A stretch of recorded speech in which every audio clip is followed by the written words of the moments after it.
नव्या उमेदीची गळ्याच्या स्पर्शानं रंगल्या ती तोणी धोलाची बडा उमेदीन सेवा करूया गोंयच्या लोककलेची उलो मारून देवाक सुरवात जावन शिगम्याची नाचता जाणटी भुरगी आणि तरणाटी उड्या वेशभूषा वेगवेगळ्या देवांची ढोल ताशाच्या आवाजात लोकनाच पळोवपाक रे व्हड लोकांची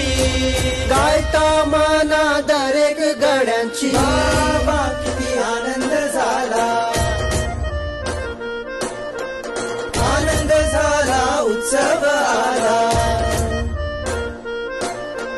शिगम्याचा उत्सव आला आज आनंदी आनंद झाला शिगम्याचा उत्सव